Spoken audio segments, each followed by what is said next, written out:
14, Kyler Phillips, a.k.a. Charles Manson, a.k.a. Baby Jesus, man. I think that it was a little too chalky on this one. I think that the man, here, let me set it up first. Kyler Phillips loses a majority decision victory to Raulian Paiva. Paiva, listen, we got to put respect on the man's name. I got to eat some crow.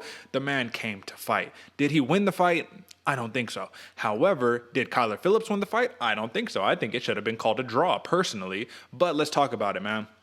I said Kyler Phillips needs to do something impressive. He needs to win in devastating fashion. He needs to finish Paiva in the first round. And I think he thought that too, man. I think he knew that this was a showcase fight. He got bumped up to the co-main event. He needed to do something crazy. And by chasing that and almost having Paiva out in the first round, he got tired. And what happens, man? Fatigue makes a coward out of all men, and that's what we saw for Kyler Phillips. Give me your take on how this fight played out, man. What surprised you in this fight, AJ? I had it a draw as well, Derek. This was clearly a 10-8 round in the first for Phillips. And then Paiva came back. I gave him the next two. That's why it was a 10-9, 10-9, and I think it should have been a draw after that. But, man, this was a crazy fight. This was a lot of fun in the first round. And given 10 more seconds, I think Phillips had the dub. I definitely think there's a notion to call it as well a couple times in there because Paiva was feeling it. But, that's up for debate on that one. Definitely a very impressive first round for Phillips, and the heart on Paiva is unquestioned, man. He showed why it's important to not gas yourself out. And this was one of those fights where I said the first Giannis fight kind of set the tone, because a lot of these fighters, especially Phillips, they're just throwing for the fence, get tired, get put away. And I was a little, when I watched this fight live, I was a little upset. I was like, what? Like, how in the world? No way did Paiva win this fight at all. I might have even given him a second or the third round, or Phillips the second or the third round, excuse me. But then I watched it back again, and I can see where they were thinking that, but I definitely would have scored this one a tie. Paiva was hurt bad in the first round, but that spinning shit that Kyler kept throwing just gave him a chance to regain some composure. He was able to count.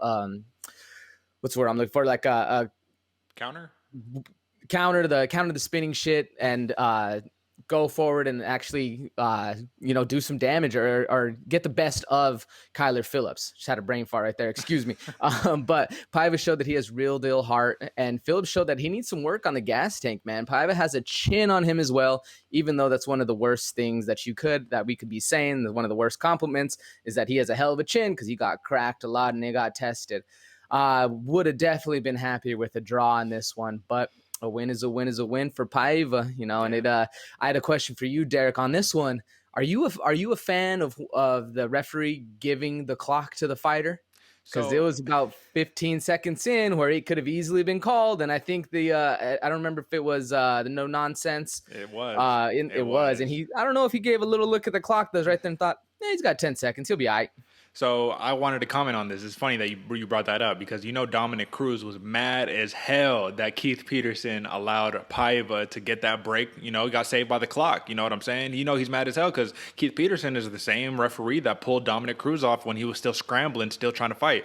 So it's one thing. So you could be mad, right? But at the same time, you could say, well, maybe he learned his lessons and now he's allowing the other fighters to actually get the benefit of the doubt. It goes to show that this was well-deserved, because Paiva came and stormed back. I thought this was this was the fight of the night. You know what I mean? I was like, I put this on Instagram or something. I was like, yo, this was the fight of the night that nobody asked for, but we all deserved. You know what I'm saying? Like, this was a great contest. I will say this, man.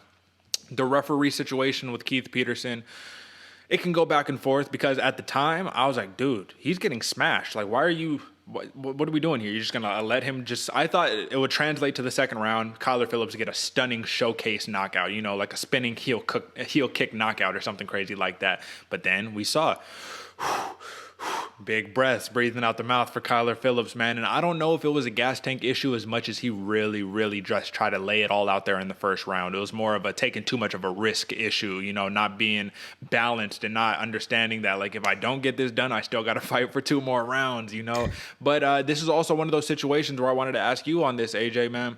Do you think that the hype got to Kyler Phillips' head? Because there was a lot of hype surrounding him. He was a huge favorite going into this one, minus 300 with the plus 230 comeback for Paiva. This was a a short notice replacement.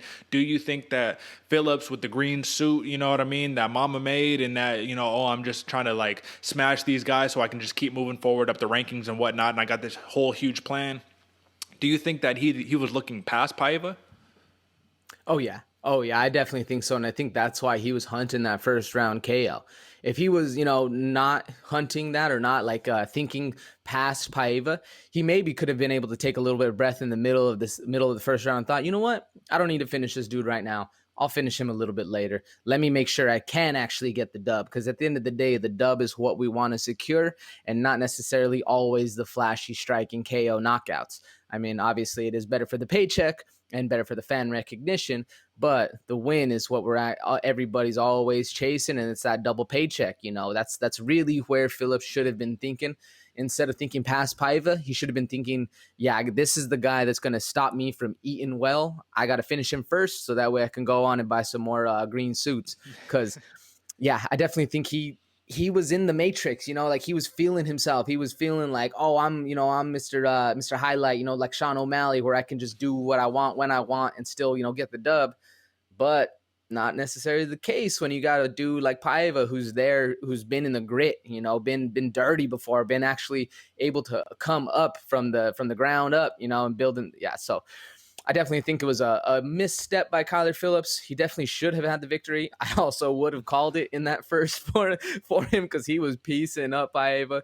But it just shows that, anything can happen in this game, and it's absolutely insane. So no, you're absolutely right, and I honestly think this was a lose-lose for Phillips, man. Because if it did get scored to draw, you still lost stock because you drawed with Paiva, this dude who is a flyweight who's coming up.